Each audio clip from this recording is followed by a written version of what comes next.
Hey, what's up, YouTube? We are coming to you not live from the center of the outskirts of downtown Houston, Texas. This is Movie Nonsense Weekly, where we bring you the most underqualified commentary on the week's hottest movie news to us. I got my good friend here, Daniel Smith. Howdy. Daniel, how are you doing? Pretty good. A lot of cool stuff going on out there in the world of movies. So. Oh yeah? How's your week been going? Not too bad. I saw a couple of movies that, well, I guess we could talk about that in a little bit, but a couple films out, couple starters, The Maze Runner, also Walk Among the Pines, Tombstones, in the forest with the... What was that movie pitching. called? It was... The Place Beyond the Pines. Yeah. Did you ever see that? Yeah. So one was pretty enjoyable. One, I will not get that 2 hours back. Take a guess which is which. Okay, let's get into the weekend box office. Number one this weekend, The Maze Runner. Who didn't see that coming? I didn't see that coming. I didn't see those numbers coming, but you had to assume that was going to be the biggest one. Yeah. Well, Maze Runner, we got 32 million. Solid for this time of year, but if you look at the the budget for this movie, it gets even more impressive. Yeah. Because it was made on a mere $34 million. Well, and worldwide, it's done, I think, over 80. Worldwide, I haven't looked at those numbers. Which is why they've already greenlit a sequel. Oh my gosh, that's incredible. So they've already made their money back. At least the production budget, if not all of their, week one. So it's so they got some spare change to work on. Well, and here's the funny thing about that: what if it would have bombed after the ending, setting it up so obviously for a sequel? My gosh! It's like, they've got to be like sitting there being like, do we have to do a sequel? Yeah. Like, we're gonna lose so much money, but we've got to do that. But yeah, luckily it did well, so we will see the second installment. Yeah, I need to go back and look and see like movies that's definitely set up a sequel, but they never made one. That would be a good topic. Okay, number 2, A Walk Among the Tombstones. Liam Neeson at it again. This time rated R. 12.7 million. Very disappointing. What surprised me when I was looking at these numbers, the budget on this movie was $28 million. They're gonna scrape. They're gonna have to scrape every little bit of loose change out of those theater seats to make their money back. I mean, sick. I couldn't even tell. Like, if I just from after watching the movie, I would have thought this movie was like 20 million tops. Budget wise. Yeah, probably somewhere in the range of 12 to 15. You know what I mean? It had to have gone into the actor pay. For him. Because I guess so. How much does Liam Neeson charge? Everything, they couldn't. There wasn't that much as far as there wasn't any CG or special effects that I could tell. It's all practical. The production value looked like a high quality TV show. Yeah. You know what I mean? And then you look at The Maze Runner. And that looks like that's a definitive, movie. They saved a lot of money on the actor pay on that one because there weren't any real big names. That's true. Other than what's her name at the end. Did you know that Dylan O'Brien got a start on YouTube? Who? The main guy in Maze Runner, Dylan O'Brien. No name, yeah. The guy he's on Teen Wolf. He got started on YouTube. He made YouTube videos when he was started making YouTube videos. So you're saying you're going to be in Maze Runner 3? Apparently. Hey, call me up. Who made that movie? Fox? Hollywood. Just say Hollywood. Hollywood call. Hollywood. You got my number. Okay. People call us people. Number 3. This Is Where I Leave You. That's the ensemble comedy. That didn't look very good to me at all. That was your brother, who shall remain nameless for the sake of YouTube. My brother? Yeah. Okay. At work, he was talking about how that's never a good sign, and I was like, you know what? That's actually kind of true, unless the movie starts with oceans and ends with a number. These big ensembles where you see it's a comedy with a whole bunch of well-known actors in it. That's usually not actually a good sign. He's right. It's. I don't know of anybody who was looking forward to that one, and it might be entertaining, Redbox it or whatever, but... The movie cost $19.8 million to make. It made $11.5.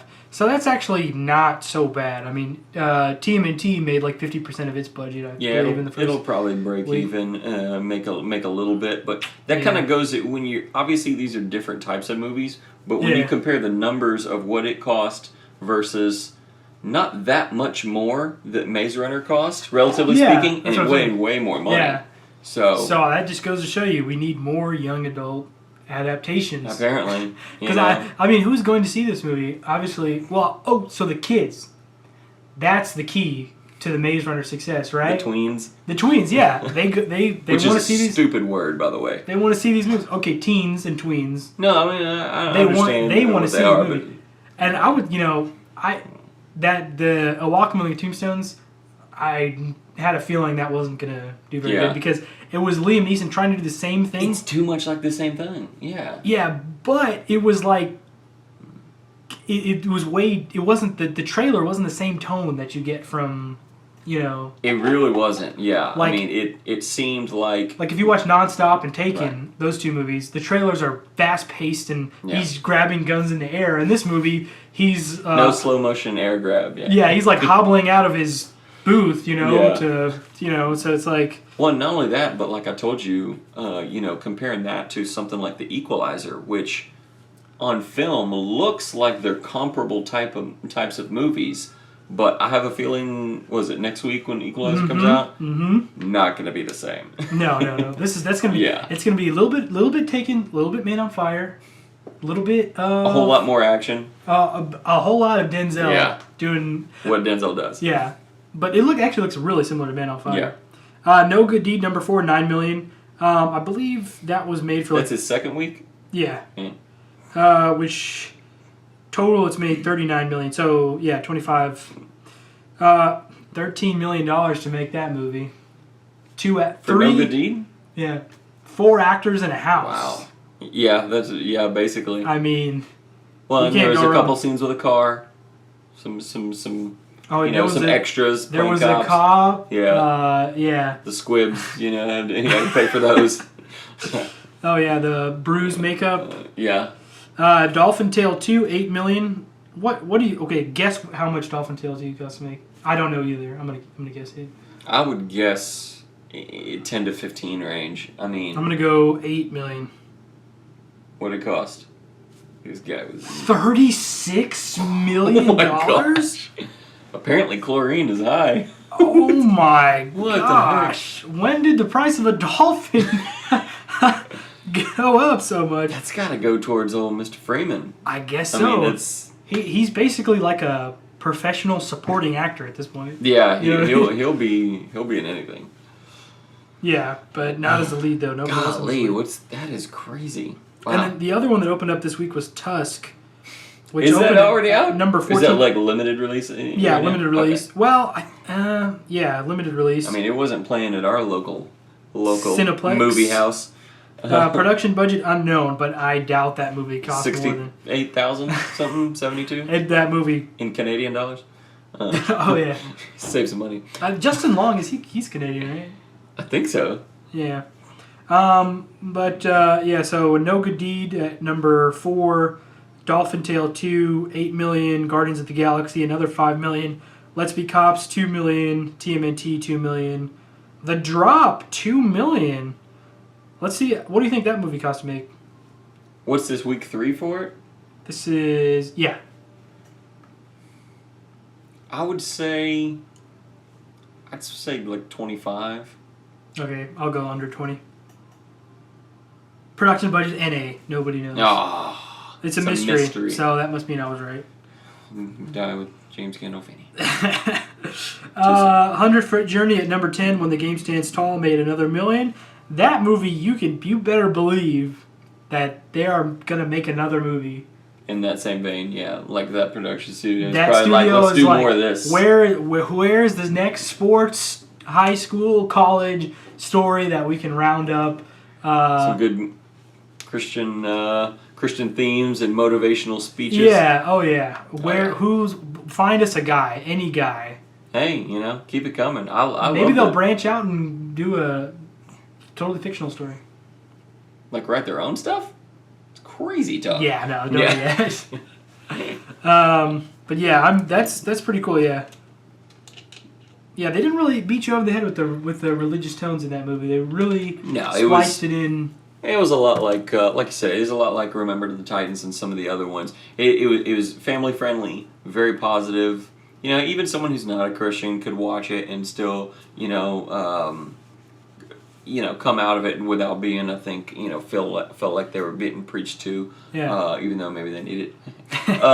But and if anybody who's played organized sports can probably relate to. Oh yeah, definitely. A lot of these sports teams will pray or have Christians on. Yeah, and again, it was it's based on a true story. It's one of those things that, regardless of the subject matter or the topic, it's one of those things that it kind of lends a degree of interest from the viewer and be like, wow, this sounds like something somebody made up, but this is actually true. That's incredible. Yeah. So it is pretty. I mean, especially that opening scene where they go through the stats, and you're like, what? There's no way. Yeah, but I didn't know happened. The longest winning streak of any professional football team, any sport. Was it any sport? They said any sport, wow. Every sport. Yeah, longest winning streak. Of not longest badminton streak? That was back in longer than that one. But yeah, very very cool. Like that movie. Yeah. So it's a pretty. I mean, not too bad with. Well, if you take Maze Runner out though, not a very impressive box office weekend. Yeah, but we're up like 25 or 24% from this weekend last year. Yeah. So, which is good because for the whole year, I know we're down. Well, yeah, and I mean the summer blockbusters. Even though there's a few standout impressive ones, overall we've been lower. So I'm fine with that if we get it more kind of spread out throughout the year, because I like going to the movies and I like seeing good movies. I don't want to say, oh wow, it's January 32nd. I gotta wait 6 months to see a good film. Yeah. I want to be able to, or like, well, it's the second week of August. Guess I won't see anything good until November 30th or what.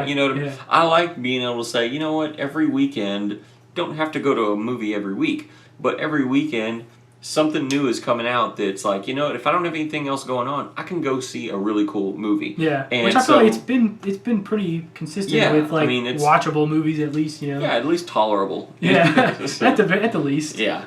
And we got some real cool ones coming up soon too. So. Oh gosh, yeah! Check out our top 10 list. You can find his on last week's podcast, or you can find mine on the channel right now.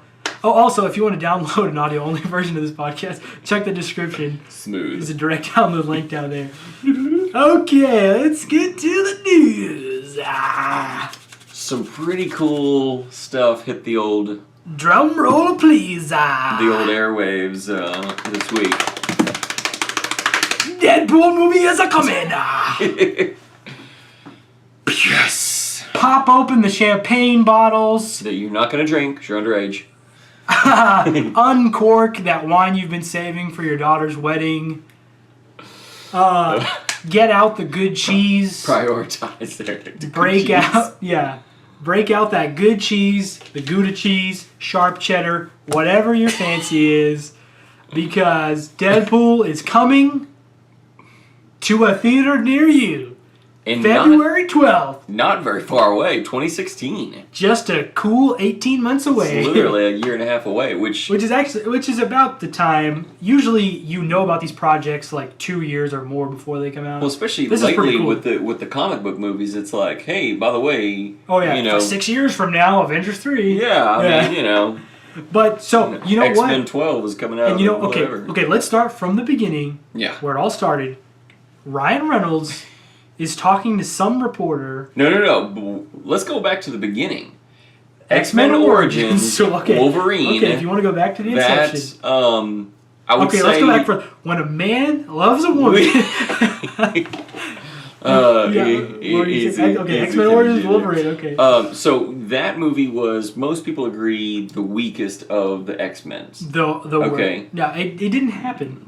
Because of Days of Future Past, it get magically erased. Yes. Which is convenient and ties into the part of the issue we're going to talk about in a little bit. But here's the thing. There was a character in there by a guy named Ryan Reynolds who had done several other movies, had some comedic roles, some things that people liked him in. Girls thought he had a nice six-pack, whatever. Okay, so he's in here slinging the swords and slinging the sarcasm, and everybody loved it. And then, towards the last third of the movie, This guy named William Stryker decided to jack with everybody's entertainment value and stitched his mouth shut. They're like, hey, let me stick my hands down my pants, up my anus, and whatever's right near the rim, I'll just grab that out, and that's going to be Deadpool right there. That is an image right there, ladies and gentlemen. Don't touch me with that hand. Yes. But yeah, this guy, for those of you who aren't comic book sweaty nerds, okay, like some people, I don't know. My palms are sweaty. Man, that hand is really getting the treatment. Deadpool is a character known colloquially as, correct pronunciation, the merc with the mouth. Okay, he's known for having dry wit and breaking what's known as the fourth wall. That's why it's so funny. He will turn and talk to you, the audience, as if he knows you're watching him, unlike any other character in there. It's hilarious. You can't have Deadpool without him talking. And they stitched his mouth shut so he can't talk. It was ridiculous. Pure genius. Oh, no. Creativity gone awry. So then, fast forward, when did that movie come out? 2000. What was that, like 7 or 8 or something? It was a few years ago. Yeah. It was the one. It was after X3. Right? Yeah, it was after X-Men 3. So X3 came out in 2006. So before X-Men First Class. Yeah, so 2007, 2008. Somewhere in that range, yeah. So now it's 2014. Yeah. So we're talking like 7 years later. Yeah, a ways. Wow, 7 years from that X-Men Origins? God, you didn't even have facial hair back then. It's crazy. I didn't either, so that's okay. Actually, I probably liked X-Men Origins when I first saw it back then. Yeah, you're like, cool, man. He's got claws still. Oh, yeah, who is this Deadpool guy? We'll just call him the Pool. Stupid reason. Okay, so fast forward 7 years later, we've got Ryan Reynolds goes on a website and is talking about how... Oh, no. Okay, back up like 3 weeks. Okay. Pre-Comic-Con. Leaked... Yeah. I think this was happening during Comic-Con. Yeah, it was like the Friday of the weekend or something. Yeah, and so right when comic book anticipation is like at its highest, they ready to pop. Genius timing. They released this test footage of Deadpool. Somebody hacked in and leaked this. Okay, we don't know the source. Oh yeah, some rogue third-party free who agent just thought, I'm going to do some nefarious activity online, and if it gets a lot of attention to a certain studio, hey, it's beyond my control. Yeah, I'm just a hacktivist ready to hacktivate my hacking skills. And they leak it out there, and it's really rough. It's a rough looking. Yeah. But the tone is right. The meat is tender and falling off the bone. Yeah, it's quintessential Deadpool. It's great. It's PG-13, which we'll talk about later. We'll get into this later in a second. But everybody loves it, okay? So then, fast forward to just a few days ago. Yeah. Fox confirms Deadpool is coming. And not only that, but Ryan Reynolds. Oh, yeah. The day of. Who not only played the original Deadpool in X-Men Origin Wolverine. Yes. But he also did the motion capture and the voice for the this test footage, CG test footage. Which is mostly, animated. And that's the cool thing about this is nobody knew this test footage was out there, essentially. Maybe a handful of people did. But essentially nobody knew it. But they shot this not long after the X-Men Origins came out. Right, so it's been in the pipeline for a while. But they were, I guess, because of the negative feedback and audience reaction to it, they're like, oh, let's shelve that for a while. Yeah. But after, a few years of teenage angst and frustration with it. Well, you had the Deadpool video game come out, his solo video game. Yeah, which did well. He ran through the gambit of comics and animated TV shows that Marvel had. Sure. Picking up steam. Just Plus, I think they got, in the comic books, I think they did a kind of newer incarnation of him, like a new writer took over that. But, yeah, I mean, there's the character. This is something comic book movie watchers have to understand. Just because the film character does well or poorly doesn't necessarily impact the comic book character, and vice versa. There's a female Thor that just got released in the comic book realm That does not mean Chris Hemsworth is getting a sex change or is getting a sister or anything like that. Okay, that doesn't affect that in one way whatsoever. So Deadpool in comic books has still been doing his thing over the past few years when in the movie realm we haven't had anything. Right. So, well, did we mention that Ryan Reynolds said in an interview the day of, like hours before Fox announces that this movie is happening, he said, something to the effect of the internet response to the footage was a lot of power, awe-inspiring, and it was really overwhelming. He didn't mention the movie or anything. He has to have known about it. Yeah, right? it would. I mean, either that was the biggest coincidence ever, and he needs to go buy some lottery tickets, or that was just some very clever to kind of. Yeah. It was like the foreplay to the big announcement for the fans, saying, "Hey, by the way, think about this today and talk amongst your friends, and then we're gonna blow your mind later." That was the quickest foreplay, though. If you're sticking with the analogy, we're not going to get into that too much detail, but but this also speaks to the fact because just what was it, like the next day or the day after they announced the actual date that it's only 18 months away. Yeah, I remember telling you that a certain other movie talking channel that we watched, a guy had made a quick video saying, "Hey, this just got announced. The Deadpool movie's coming. I'll be on tomorrow with more details." And I'm thinking, they just made the announcement. It's not like they're going to make another announcement tomorrow. Yeah. It'll take some time for more detail. But no, within 24 hours, they're like, "Oh, and by the way, it's coming in 18 months. It's like, wow. Which speaks to the fact that they've obviously been working on it since either before the test footage came out or since the test footage came out. Well, when we say working on it, I mean maybe getting some rough plot outlines. Well, there was already some art. There was already a script. There was already multiple scripts. Were there? Okay. I know. Before Tim Miller had already, the guy who directed the test footage and is still attached to direct the movie. He had floated around a script to Fox. They liked it, but they weren't going to move ahead with the movie. Yeah. And so too timid. But at least from the point that the test footage came out, and they gauged the response. They had to have been working on it, which I think speaks to the fact that Ryan Reynolds probably knew. Sure, the movie that they were going to announce this at some point, if not that same day. And he's not been confirmed, but it's everybody's assuming. And the thing is, because he's been vocal about this for a while. It wasn't just the other day, but over the past several years, he's made references to it on his social media and whatnot. And when he goes to fan conventions and is on the red carpet and stuff, people ask him, "Hey, are you going to be Deadpool? Or they're doing a Deadpool movie?" And he's always showed enthusiasm. He would love to do it. But here's the thing.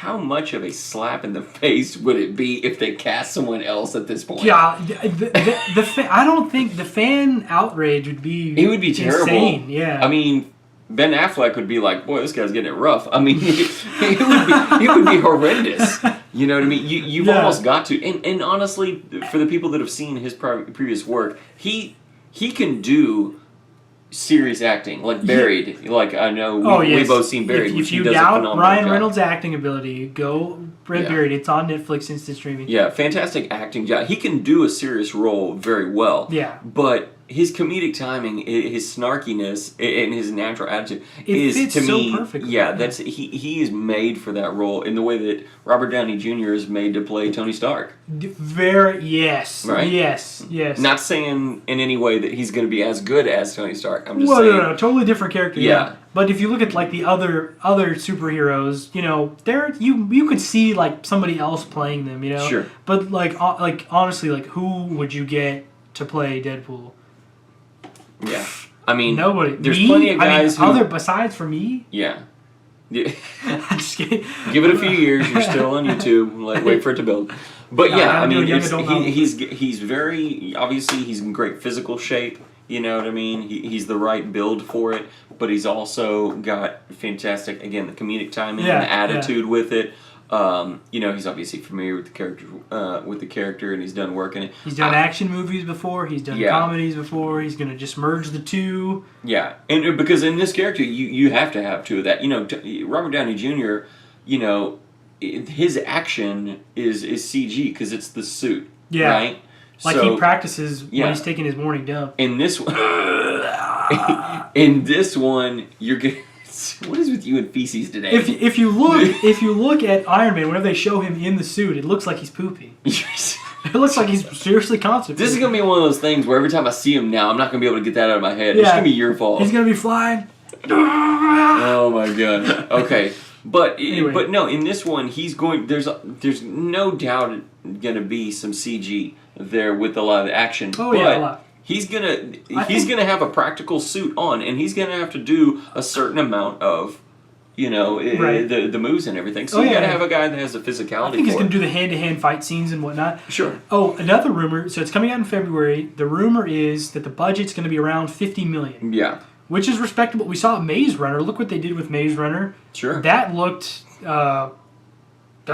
pretty good. A few times I was like, maybe they could have gone to a wide shot and showed us what was all happening, But that's the thing. If they stay, because these days it seems like the CG is much more expensive than the practical effects. So if they keep as much live action as possible and only CG his character doing stuff, cause I'm thinking it's going to feel more like think of like Spider-Man, where Andrew Garfield is in the suit. He physically is Spider-Man and everything, but there's obviously some parts where he's flying through buildings and stuff where it's a CG Spider-Man. Right. I'm thinking something more along the lines of that with less CG. Yeah, with a $50 million budget, you're going to have a guy in a suit a little more than you have. More than the CG. Yeah. So, when I think his character, he's not.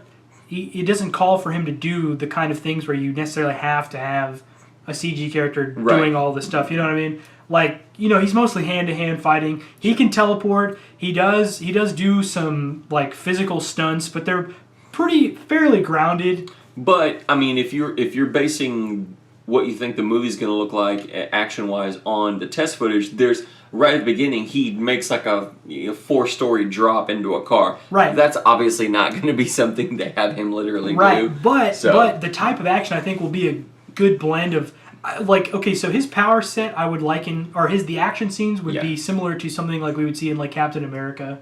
Right. Something like that. Just maybe a little bit more special effects needed, but that kind of. Because if you look at Captain America, you don't notice it that much. You just said something that I didn't even think about. Do you think he is going to teleport? Because he doesn't always have that. Right. It's not actually a power. It's a thing on his. It's a device that he wears on his belt. I would think because in the X-Men Origin Wolverine, they mutated or it was actually like a part of his power. That's a good point. I wonder if they're going to go that route, because that wasn't in the test footage, although that was obviously very short. Yeah, they might. They might leave that out, because honestly, like, if they did say that he had that, it would feel weird if he wasn't doing it. But it would kind of make him too powerful. You know what I mean? Like too fantastical, almost. That make his more. Yeah. I don't want to say grounded, because it's not the most grounded character. Yeah, but it would feel a little too much. You would feel the danger a little bit more, and the tension better if he didn't have that. And honestly, from a story standpoint, Deadpool's a pretty cool character. Yeah, he's got let's put it this way, there's a pretty serious reason why he wears the mask. And it's not just to hide his face. He's got tumors that are like constantly growing and like or a disease. Yeah, he's basically constantly getting sick and healing. Yeah. At the same time, basically. Which in one incarnation they explain that's why he can't stay focused and he's always talking like random gibberish. Yeah. Because his brain is constantly like getting too much going on. Getting messed up and then like healing itself again. But like a kid who's very smart, but it seems like he has ADD because he just can't stay focused on one thing because there's too much going on upstairs. Well, there was this one. Well, another thing, like he's basically Wolverine, so he almost can't die. Yeah, he's very hard to kill. And there was in this one comic book storyline, like he gets like turned, like he's just a pool of blood, and that like grows back into Deadpool. So it's like I don't know, like I wonder, because you were talking about like the teleportation, so I was just wondering like what powers are they going to give him? And stuff, it's still obviously very early. We don't know what direction they're going to head with this, but which brings up the other thing is. Not just in the nature of his abilities, but also in the rating, the tone. Are they ever going to make this something that merges with the rest of the X-Men universe? I would think so. Because if they go, as a lot of people are rumored, because for most of his comic book incarnations, Deadpool is a rated R character. Very bloody. Yeah. And a lot of cursing. Well, if not for the cursing, then definitely for the violence. But one of the two, yeah. Yeah, you put them together, definitely. Yeah. But if he's a rated R character, that does make it more difficult later on down the line to do a merging or a crossover type film where he's in the same universe as all these X-Men figures who are obviously PG-13. Yeah. Well, the rumor is that they're going for the PG-13 rating. Yeah, which I think is more likely. There's a lot of fans out there that want it to be R, and even like a hard R. You know, a lot of people, the concern is, of course, for budgeting reasons, what the impact that'll have on the box office, which for the type of movie that it is and the nature of the character, I think the people that know who Deadpool is would see it if it's rated R, and that won't dissuade them. I think it might dissuade some of the other ones who maybe you're a little familiar with the X-Men films because they've seen it, but maybe aren't too familiar with this character. Yeah. That might scare some of them away. And plus, we were talking about it's been 6-7 years since that movie came out, so it's not like people are like, oh, it's Deadpool from X-Men vs. Wolverine. Let's go see it. I like that. Well, and if they were familiar with that, they're old enough they'll see a rated R movie. You know what I mean? Well, people that were 6 years old at that time, who are still underage now, they're not going to know. They're not going to know about that. They're not going to be like familiar. Right, with that. but I'm saying they should cast a wide net. You know. Yeah, and that's probably what they will do. Just from a marketing standpoint, what I would be okay if they went R on it. Depending on how, you know what I mean? Yeah. I don't want to see another. What was the 3 that we just saw that was terrible? Sylvester Stallone and everything. Expendables 3. I don't want to see another one of those where it was like it should have been R, but they edited everything out to make it PG-13, and it took away from the film. I don't want to see that. Yeah. But generally speaking, I'm more comfortable personally with PG-13 and under. I'm not crazy about the stuff that makes rated R movies rated R. And if they can make it good without doing that, I say great. And what they'll probably do is just release it on Blu-ray or DVD with an unedited unrated version. Which will have more violence, but not cursing. Yeah, and more blood, and some of the bleeped out curse words won't be bleeped out because they'll probably do that. I think. I think so. If it's not a running gag at least once or twice, or maybe 2 or 3 times throughout the movie, they'll like play around with it or something, or like maybe he'll like reference like he's like someone will say a curse word. And he'll be like, "Oh, dang it! Bleep or whatever. I shouldn't have used it so early in the movie, or something like that." Yeah. You know what I mean? He is such a fun character because he is very aware that he is a character in a story. Yeah. It's he breaks the fourth wall. Yeah. He'll talk to the audience and stuff. It's really funny, and that's going to be a lot of ongoing humor too. Obviously, I think if you comic book fans, out of the 10 viewers that listen to this podcast, go read Cable and Deadpool. It's awesome. He talks. They like before each comic they do these interviews, and like in this one like he starts talking about the artists and the writers and stuff, and it was just hilarious. Like, but anyway, okay, so yeah, that's happening. PG-13, probably 15. Reynolds probably. Probably, golly, I hope so. But you know what? That was another thing, though. The release date. Oh, Tim Miller. Oh yeah, February 12th is the release date. I think that's another reason why I would say it will probably be PG-13 because February you have less competition for a movie like that. You're not going to see very many, if any, other comic book movies coming out. Right. Or action movies, for that matter. Yeah. Probably not. But that means if they want to make the most and just rule the whole month, then PG-13 will increase their likelihood. Oh yeah, that could be number 1. It'll 2, be a 3 timing weeks. thing, just like Guardians of the Galaxy kind of capitalized on a release date slot that was in between a bunch of other movies that it kind of ruled it. Other than Teenage Mutant Ninja Turtles, which quickly died off, it had legs because there wasn't much else taken too much away from it. Well, it was number 2 for a while, TMNT. Yeah, for like 2 weekends, but then it dropped off. Yeah. And then Guardians of the Galaxy jumped back up to first, and it's carried quite a while. So if a Deadpool does well and gets, man, if they do 2 or even 3 #1 box office weekends in that month, then this could be something you could see franchising out into sequels. What do you think it'll open up opening weekend? Just February, right now, based on what you know, $50 million budget. $50 million budget. If they can do now, granted, the budget doesn't necessarily mean anything. It doesn't, but if they can get at least, if they can do a $30 million opening weekend, I'd say that's pretty good. As long as it has legs. If it does $30 million the first weekend and 12 the next, that's not as good. Yeah. It's going to have some staying power. But again, a year and a half isn't that far away, considering 4 or 5 days ago we didn't even know it was going to happen, and now it's like, hey, a year and a half, we're getting started on this thing. It's going to come out in 18 months. If a year from now we see a first trailer, the release date could change. They could up the budget. They could move it towards the beginning of summer. I don't think they would. I don't think they would either, just because they've got to, like you said, they've got to be at least some pre-production stuff going already. They've got to have an idea of what their game plan is. Right. But I'm saying they could push it back, or, to get, if they think... Yeah, if they find a better slot, if other stuff opens up to crowd it out, Yeah, because it's a long way away. But once that first trailer or that teaser hits, like next year's Comic-Con, when they release a first teaser or whatever... that'll give us a better idea about what the tone's going to be. Plus, we don't even know if that's going to be the budget. You know what I mean? Yeah, that can change too. They could go over budget and reshoot and go a whole bunch of other stuff. And then if they think they could move it up a little bit, because let's see what we got here. Okay, in January 15th, we got the Nut Job 2. That came out this past January, right? The Nut Job 1. The what? The one. It's an animated movie about squirrels.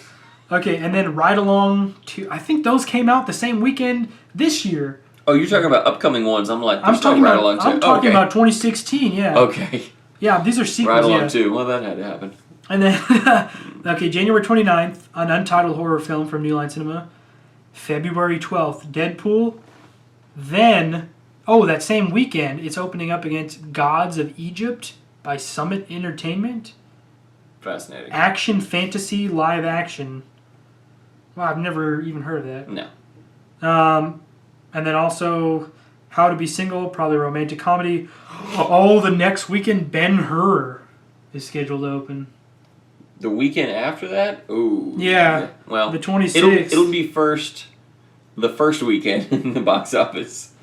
It's not gonna stay up against Ben-Hur. Oh, crap. Even if Ben-Hur ends up being terrible. Yeah, no matter that's a different target audience, but not necessarily, because they're both action-y. Yeah, I don't know. One of them's sort of like a sword and sandal type of a deal, right? Yeah. This guy's never seen Ben-Hur. I haven't. By the way, it's a generational thing. Joel Houston or John Houston is rumored to play Ben-Hur. Not really important. I've never seen that guy. I don't know who he's been in some things. Downton Abbey? I think so. Are you serious? I don't know. I just guessed. Because Dan Stevens. He's one of those guys. Anyway, but let's talk about this. Was it Tim Miller or Dave Miller? Tim Miller. Tim Miller is directing. This is actually... Important movie news, folks. We got all the facts straight.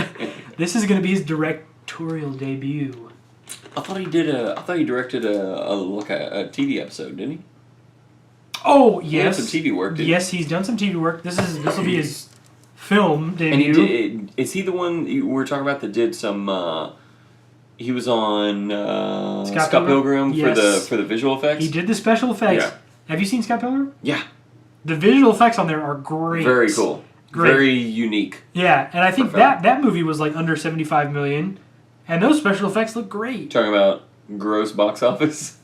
No, I'm talking about because it didn't do super well. It made like $25 million total. It was ahead of its time, is what it was. It really was. That is a great movie. Like, that's a fun movie. Captain America was in it. Chris Evans. Yes, I'm talking to you. Yes, he was. Little known fact. That was before he was famous. I think that same year he was in the A-Team. Oh, no, the other one.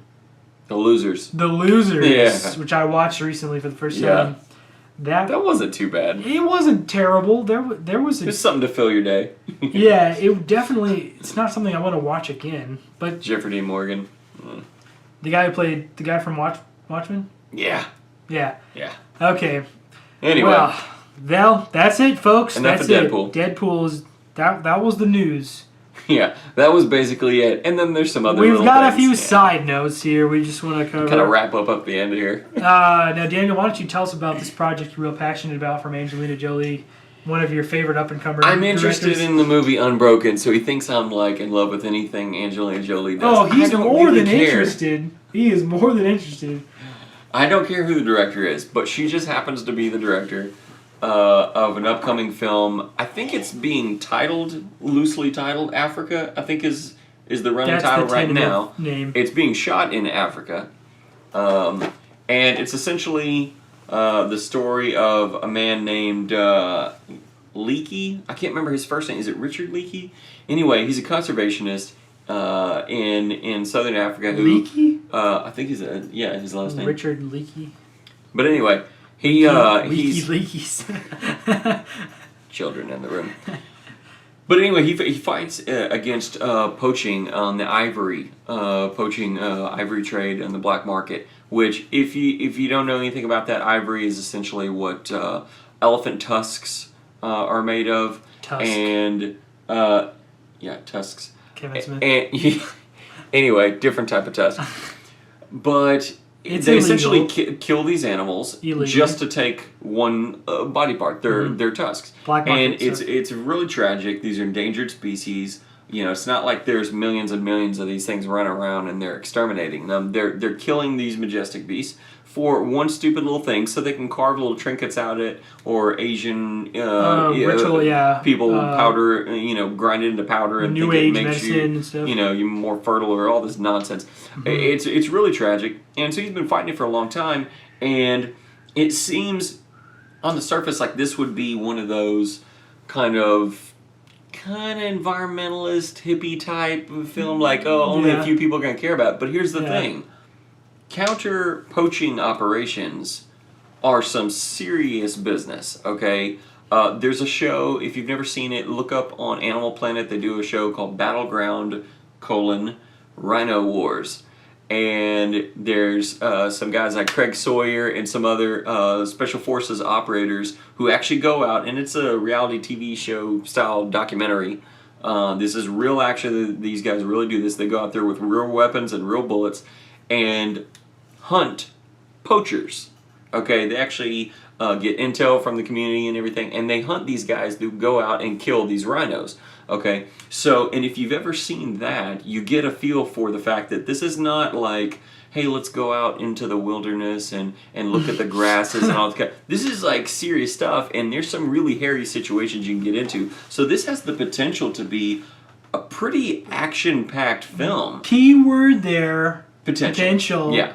She could obviously take a much softer tone. I have a feeling that it's going to be about like an actor or actress like petitioning the government. A lot of like courtroom scenes. Like you gotta do something about these poachers.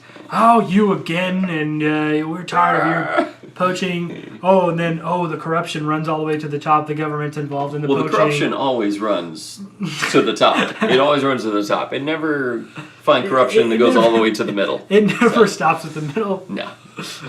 But I have a feeling it's going to be like that kind of a... It could be. I'm trying to think of a movie that's like that, where it's more of the human story and less about the action and everything. Right. More of a drama piece. But and then like at the end, we'll have to see. At the very end, she like pleads with the head of the anti-poachers. You've got to. In a very impassioned speech. Yeah, she gives it, and then single tear. Yeah, and then the last 10 minutes, you see them like raid the poachers' home like base. Zero Dark 30. Yeah. A whole movie about the raid, except that it's not. It's only the last 10 minutes. I had a friend who thought that the movie was about the SEAL team. We both had a friend. Oh, yes. Yes, a mutual friend. And a friend of the show. He thought that the whole movie was about the raid, but like... Bit disappointing. Like 3% of the movie was about the raid. Which is cool, What's his name? Joel Edgerton did a great job. Chris Pratt, Star-Lord. He was in that too? Yep. Oh, my mind was just blown. I'm going to go back and watch the last 10 minutes of that film. He has like one line with Jessica Chastain where he's like shooting horseshoes and he's like, we're not supposed to be out here or something like that. I remember that. Oh my gosh. He says something like that. Totally made my night. Okay. But we'll have to see when trailer comes out and everything. I think they're like pre-production right now. I don't think they've started principal shooting yet. I would bet a candy bar that's what that movie's gonna be about. But I'm hoping it's gonna be a little more intense because it's something. I think it's one of those that if you make it a little more action-packed and everything, you'll get more interest. And with a lot of these human interest type pieces where trying to promote a cause. Yeah. You want to get as many people interested in it as possible. You want to cast as wide a net as possible. Making it an action movie. Not pointlessly throwing it in there just for the sake of the film, but including that part of the genuine story because these guys are killers. I mean, the Mexican drug cartels, they would go to these guys if they needed more soldiers. These poachers are ruthless killers that have no respect for animal or human life. And lots of people lose their lives in this kind of stuff, not just the animal. Oh, yes, I can see a scene of the main character going to the village and, like, befriending the natives and, getting you all emotionally connected. Like, oh, yes, the poachers, they ransacked our village for supplies and stuff. You know what I mean? So anyway, it could be a good movie. We'll have to see. I feel like I just wrote this movie. Angelina this is Jolie. Why he's not a Hollywood writer. He's on YouTube. Angelina Jolie, feel free to take those ideas. Send a check to Josiah Sandu. Yes, circa 2014. Okay, well, did you happen to come across the movie that she's filming right now? Because this is like in like pre-production. Yeah. This Africa movie. Yeah. Did you see the movie that she's filming right now with her husband? No. It's like on a boat. It's called like Man at Sea or something like that. Does Lonely Island do the soundtrack? No. They have a great rendition. Okay, I read something like that. I was wondering if you had any. No, I haven't heard of that. Well, I remember hearing something last year that they were going to do something with him. Yeah. So yeah. It apparently takes place on a boat and stuff. Cool. All right. Another side note: Matt Damon is returning. Yeah. Which is funny that this is something that's like not big news right now. I mean, because when Bourne 2 was out, when Bourne 3 got announced, everybody's like, "Oh my god!" Yeah. But what are they gonna call it? I guess it's definitely some time has passed, and I think the last one with Jeremy Renner underwhelming was a little underwhelming. I liked it. I thought it was good. It was obviously different than the main three, but I never saw it. You haven't seen it? No. You should watch it. I think you'll like Legacy? it. Yeah, Bourne Legacy. Yeah. Give it an old Redbox. How would it compare to Jack Ryan Shadow Recruit? I liked it better than that. Okay. I thought it was more dynamic than that. It had the fast-paced flavor of the Bourne trilogy. Okay. Just a little bit less. Wasn't quite as fast-paced, but it had that feel to it. Rachel Weisz is in it. She's always good. Love her work in The Mummy. Yeah, I mean, and of course Jeremy Renner is great, and I thought it was an interesting character. He is getting a sequel to his, which was going to be next, and then there was rumors that him and Matt Damon were going to be in one, and people were like, "Oh, great, two Bournes." Yeah. Jeremy Renner's character's not actually named Bourne. Matt Damon is getting born again. Yeah. But also it's a Christian movie. It's a religious film. But now apparently you were telling me that this one's bumping the Jeremy Renner one back. Right. But Justin Lin is still attached from the Fast and Furious franchise. Was it Fast 6? Yeah, it was the last one. Was it? Yeah.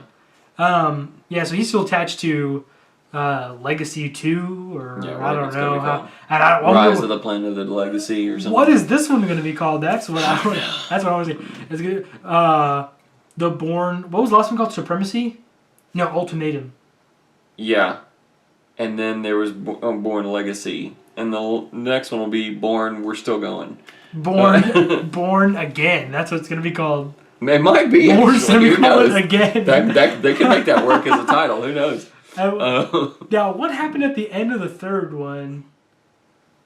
Oh, he jumps into trilogy. He jumps into like a he got shot off the roof, and then what's her face from 10 Things I Hate About You is watching old shrimp nose. Her nose is too small for her face. She's so weird. Well, she definitely gained weight from the last one, which I think she looked good. But anyway, she was too skinny in 10 Things I Hate About You. Anyway, doesn't matter. She's watching the television, the news report, and and they say the body hasn't been recovered, and she gives the little knowing smirk. And then you see him, after a suspiciously long period of time, motionless face down in the water, start to move. Oh, yeah, he falls. Yeah, and he starts swimming. Runs off into the night. Cue the Moby music. But, which, I wonder if they're going to keep that, because it was the same song for all three of the credits, I believe. That Moby one. Oh, yes. Strange Days, or whatever that song's called. I wonder if they will, because there's been such a gap and everything, and the trilogy's over and everything. I wonder if they'll keep that for some continuity, or if they'll go a different one. That's what fans are wondering, right? Well, you gotta wait till the end to find out. You gotta watch the movie to see, so that's how they get you. But actually, I just thought, Joseph Gordon-Levitt, now because you mentioned 10 Things I Hate About You, he is rumored to be in a movie called The Snowden Files. Oh, yeah. I just saw that today. It's a really loose rumor. This isn't really last week's news. We're getting into this week's, cutting into next week's show here. But, Eric Snowden, apparently they're tapping him too. And who was the director or the producer of that? It was... a guy from something. Well-known guy. Was it Weinstein?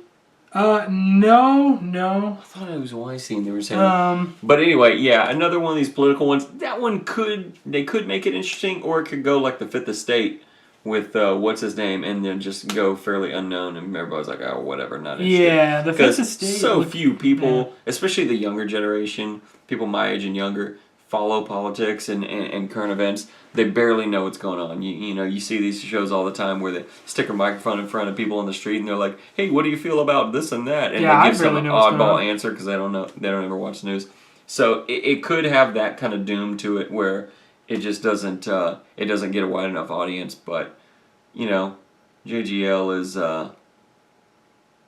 he's a good actor, but he's not exactly like bringing in a huge box office draw, and this would be a little more of a... He's like a fan favorite. Yeah. Ever since people found out who wasn't going to be Robin... Oliver Stone. Oh, yeah. I knew it was somebody political. Either him or Weinstein, because those guys love to preach at you in their films. But, yeah, so, I mean, that kind of fits. And that's, honestly, that kind of bothers me, because Oliver Stone, he's getting, a lot like Bourne in Elysium. His personal politics, he's so... Matt Damon? Yeah. He gets so... entrenched, involved in it, and outspoken in it in a way that a lot of people aren't really crazy about, that it's coming across in some of the films. And but as long as he sticks to what he's good at. But Oliver Stone, he picks these projects based on if he can tell a story that he personally believes in, which I respect in principle. Yeah. But some of his views, and I don't mind a good message in a movie. Yeah, if you've got something to say it. But you got to do it right. Yeah, just understand that that's not why you should make the movie. You know what I'm saying? Well, I mean, you should have a good story first. In principle, I agree with because let's be honest. I don't care if it's Teenage Mutant Ninja Turtles or Jiggly or Jiggly. However you pronounce that stupid Ben Affleck and J-Lo movie that they made. Okay, whatever the movie is, make no mistake, every writer and director that is making this movie, they are saying something. Right. Whether or not it's important or significant in any way depends. Whether or not it's a moral or immoral thing that they're trying to get across to you, everyone's making a point. The problem is when their personal agenda and their personal politics overrides and overshadows the craft of storytelling, that's when audiences have a problem to it. Yeah. Because they feel like they're getting preached to. I felt that in Elysium Hardcore. Yeah, and a lot of people did. And that's why, like, you can take the movie you love the most, your favorite movies of all time, whatever it is, if you look back at it, there's something that they're trying to tell you there. You just probably didn't realize it because you were just so taken in by the story. Oliver Stone, to me, is not that good at that. Yeah, he's not subtle. No. He's like, this is how I feel, and you're going to hear about it. Yeah. Now sit there for 2 hours and give me your money. Yeah, and then through the story, this is why I'm right. Yeah, exactly. So we'll see how it is. Whatever. Yeah, that actually wasn't in our show notes. Yeah. But still an interesting story. Oh, Gotham is coming out. Wait, was that tonight? Yes. You missed it. It was on today at, I think, 8. Oh, now I have to illegally download it. Just kidding. I DVR'd it. Did you? I did. All right. I'm going to download it because I don't have DVRs. Oh my gosh, you are a terrible... I'll watch next week. Go dig a hole and just crawl in there and die. You downloaded a pirated TV show? If it is on repeat, tomorrow night I'll watch it then. But anyway, the point is, let's not forget, before we wrap it up, the other one that you told me about that we're going to get to talk about, because I'm looking forward to talking about it, the squad that is suiciding themselves. Oh, Suicide Squad! Yes! Another comic book issue that we're going to be discussing here. Another comic book issue. David Ayer, who directed The what? Wait, what was that movie called? It was not... Not Watchmen. No. The Watch is that movie about... Oh, End of Watch. I was talking to somebody about this the other day. Yeah. At work, and we couldn't. We kept thinking it was called The Watch. Yeah. But it's called End of Watch. Gyllenhaal. The Watch is with Ben Stiller about aliens. God, remember that? That was terrible. I never saw it. Yeah, Jake Gyllenhaal and what's Fun his fact: name? that movie was directed by one of the Lonely Island members. That's why it was so terrible. I think so. So David Ayer is doing it. David Ayer is directing. Suicide Squad, if you're not familiar, is it's like a B team of DC villains. Yeah. That basically the government... They're not depressed. It's not that kind of suicide. No. It's not like goth, emo type stuff. It's not that. Yeah, it's like these DC villains that the government, usually Argus, that organization, which is kind of like a S.H.I.E.L.D. type of a thing. Any current fans of the show Arrow will be familiar with this. You know, they were actually on there. Yeah, and if you're not a fan of Arrow, what the heck is wrong with you? Watch Arrow. But Harley Quinn, who wasn't on the show, she made like a sort of cameo. She made like a cameo. She wasn't in, but she is a staple of the Suicide Squad in the comics. Rumor is BTW, she's gonna make another appearance in season 3 of Arrow. Like a cameo or like a real? Well, I mean, they're teasing it, so they're not saying how much, but she is apparently going to pop up at some point, so we'll see. They couldn't get Liam Neeson for Ra's al Ghul. He's had his chance. But anyway, many types of immortality, so you never know. So anyway, the Argus gets these criminals together. They have them imprisoned already, and they basically they're caught. Yeah. They start out by forcing them to go on these suicide missions. Yeah. That's where the name comes from. Yeah, they have an incendiary device, an explosive, if you will, essentially implanted in them. Yeah. And so they kind of have to cooperate. At first, eventually they get suicided. Yeah. Yeah. And that's how it starts. And then, obviously the team kind of evolves from there. They become buddies and all that. But it's one of those things where, because of the nature of their employment, you can't get too attached to any of them because they may not last to the end of the film. So we'll see how that goes. But the big question is, who are they going to get? Because it's kind of like the Avengers and the Justice League. It rotates the membership. So there's a lot of different people at one point or another who've been a member of the Suicide Squad. Yeah, so the staples are Harley Quinn. Yeah. And then Deadshot. Yeah. and those are pretty much the staples. Yeah, Bronze Tiger's been in there. He was in the Arrow version. Let's see. Now, most likely, they're probably going to get the most current incarnation. Wasn't Joker in the Suicide Squad at one point? I'm probably... okay, Black Manta. Oh, Deathstroke. Yeah. Oh, yeah. Harley Quinn. Okay, the current... This is the most current comic book incarnation. Black Manta, Deadshot, Deathstroke, Joker's daughter, and Harley Quinn. Yeah. So 2 chicks. And 2 chicks and 2 guys. Wow. Oh, 3. Yeah. So that's a lot of diversity. But, I mean, who knows? Who knows what... I mean, they could go... They're going to go with... my guess is... Well, see, we know that DC is segmenting their universes, so it could be a tie-in to the Justice League. I'm thinking this is going to be their secondary kind of darker universe. You know what I mean? Darker than their universe that they already have going on right now? Well, yeah, I think this is going to be their edgier one because they're like having like Sandman and what was the other one? Shazam? No, because that's going to be a kind of a chuckles. That's going to be a lighter one. No, there's Sandman and another one. Metal Men, I think, was one that they were talking about. There's a few other properties that they have that are going to be not darker in the sense of like the Man of Steel, Batman v Superman universe is like dark. Serious, pretty grim. Okay, well it's not, it's dark as visually it's dark. It's always cloudy in Gotham, cloudy. Right? It's always raining. But no, dark. That's a more of a serious kind of grounded, realistic world. True. Shazam and Black Adam are going to be a little more lighthearted, a little more fun. Think more along the lines of like your typical Marvel movie. But then, well, because they're not like comedies, but there's a lot of comedic elements to it. Right. But then in this one, they're going to have something that's a little grittier, a little more violent, maybe. You know what I mean? Think of just like Sony is doing with, they're trying to go from the Spider-Man universe to making like a Venom or a Sinister Six film. Yes. It's going to be darker and edgier. That's kind of what this is going to be. Kind of like the Suicide Squad. Although, that's the other thing. Like they're gonna, I think they might use this as a vehicle to bring in their more obscure characters and maybe because how many people have heard of Black Manta? You know.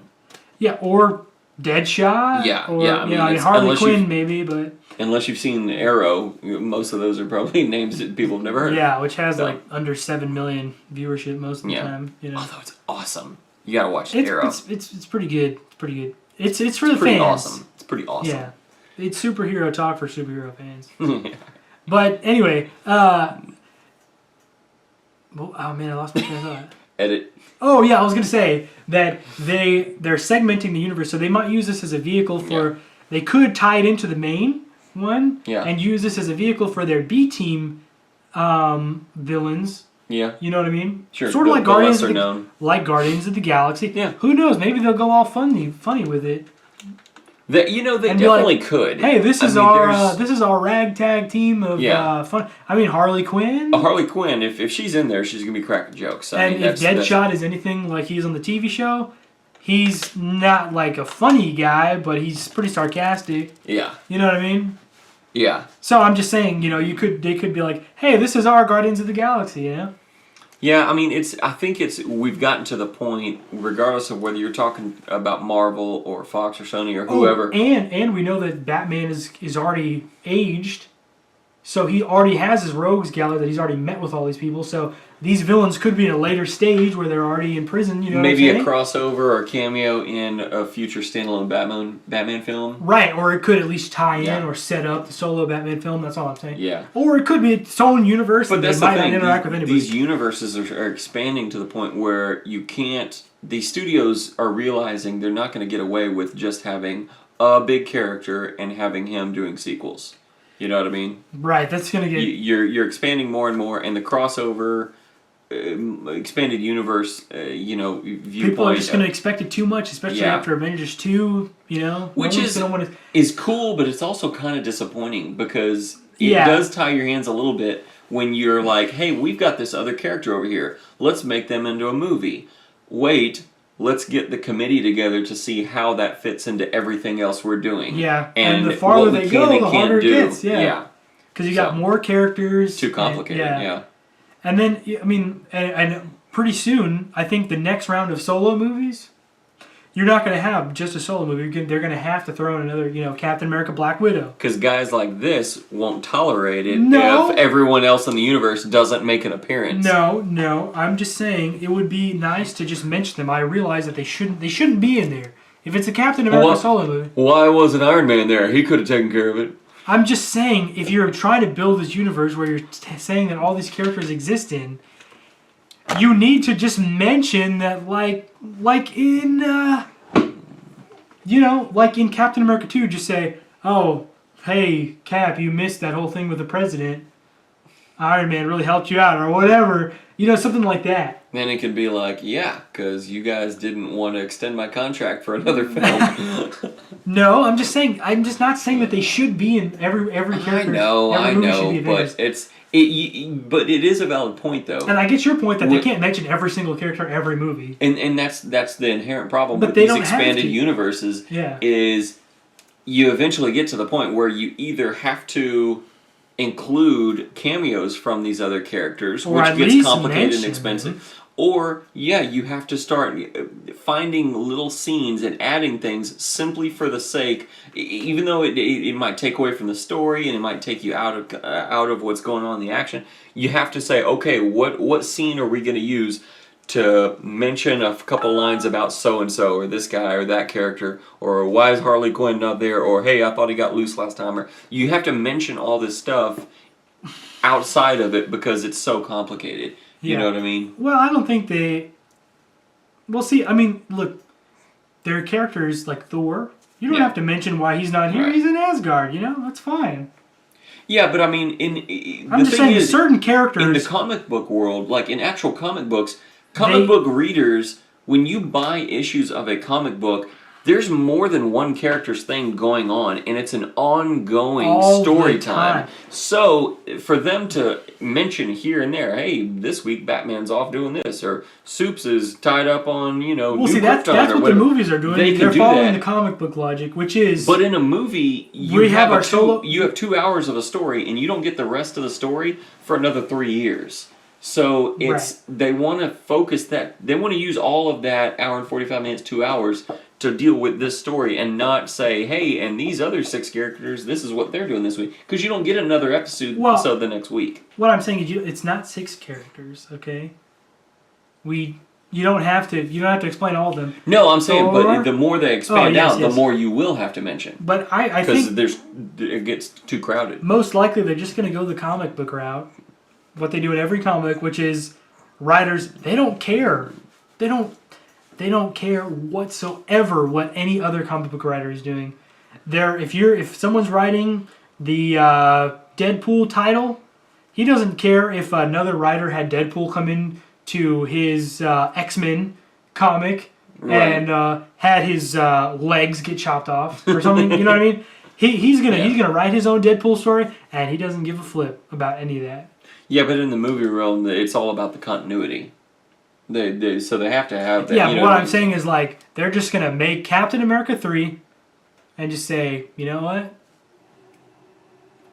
We're doing our own thing. We don't care. We don't care where Hulk is. We don't care where Iron Man is. They're not here because we don't want him here. And we don't need him here for the story we want to tell. So we're just going to go with it. That's but you don't like that. That's going to be their attitude. Well, when I say it like that, you shouldn't like it either. I don't. There but, you go. It is what it is. Anyway, in any case, we're getting more and more comic book films and more characters, and we're getting into more of the lesser-known characters, which I think is a good thing. But I will say, I've accepted the fact that they're not going to... Yeah. They're not going to keep... But we can move on.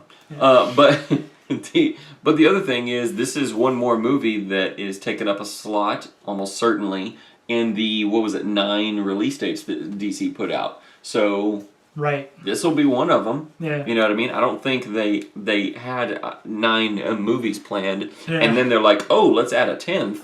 Let's come. This is almost certainly going to be one of those slots. So now we've got a little bit clearer picture of what's going on in the next few years. And at this point, I really hope that there's not, because they've already split up their TV universes up like crazy.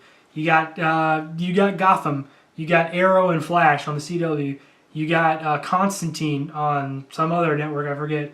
And then they're talking about a Teen Titans TV show on TNT, led by Nightwing.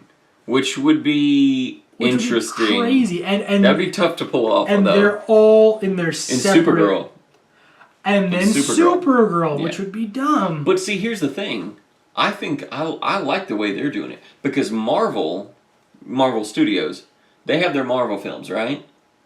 Right. Thor and Iron Man and Captain America and all these. And they've got one show. And then they've got one show, and that's Marvel Agents of S.H.I.E.L.D. Which sucks. That terrible abomination of television. It totally sucks. And it is tied into their cinematic movie universe. Yeah. And they're always referencing it.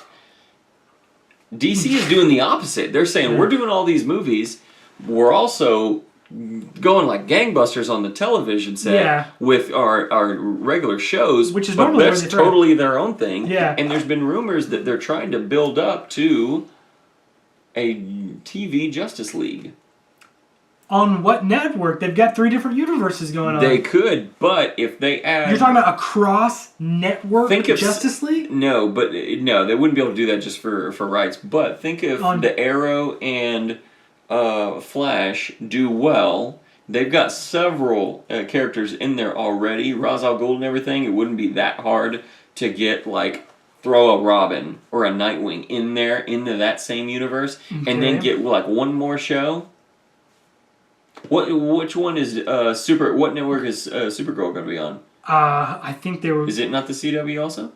I don't remember what it was. Because if it is, 3 shows would be more than enough to have a Justice League. I'm not saying a Justice League show. I'm saying one where the characters of a Justice League are in there, and they'll do like a couple crossover episodes where they team up.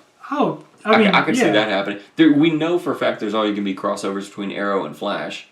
There already has been. Yeah. So. Yeah.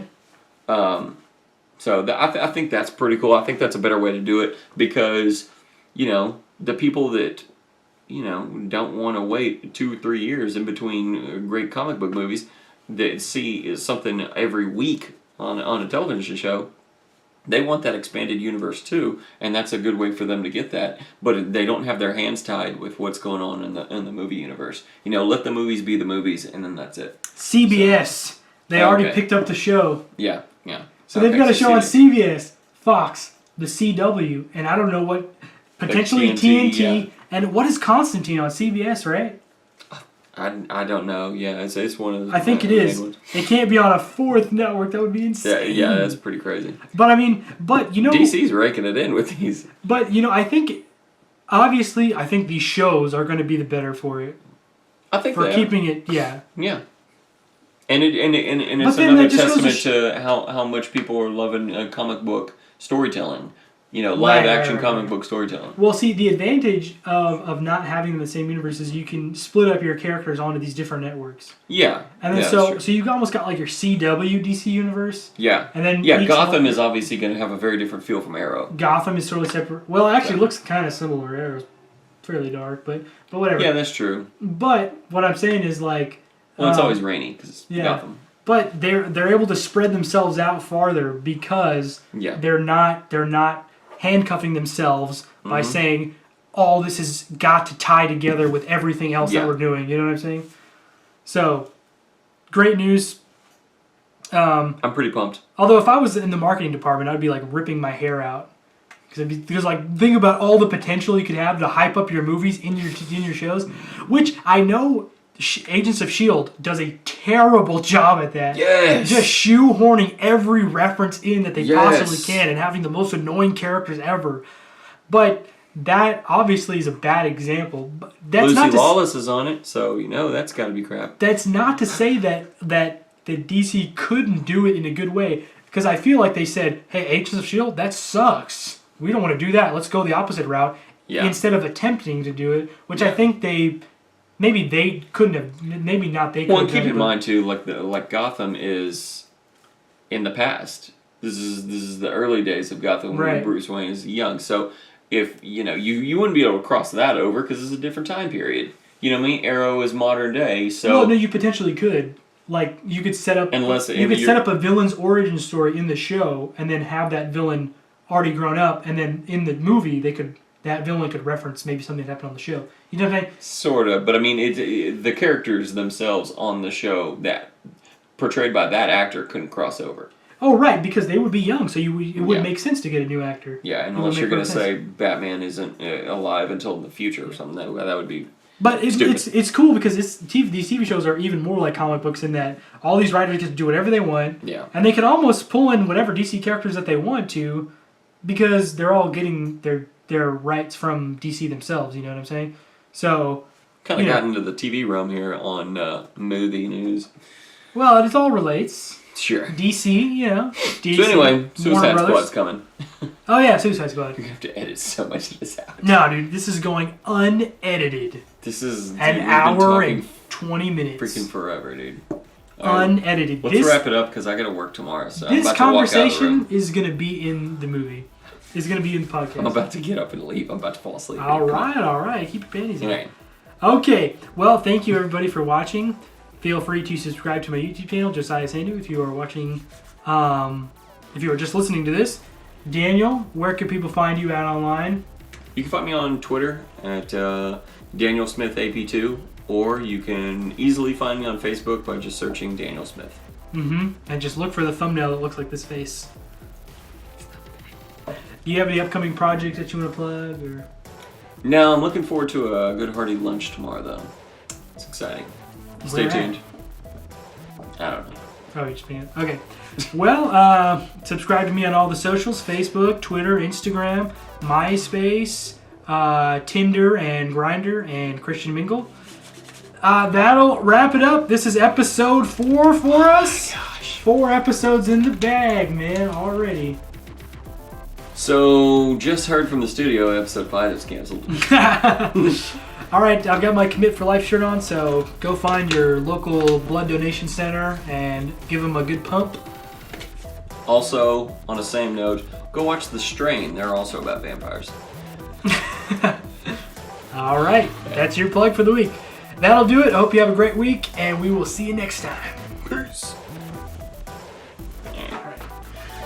God.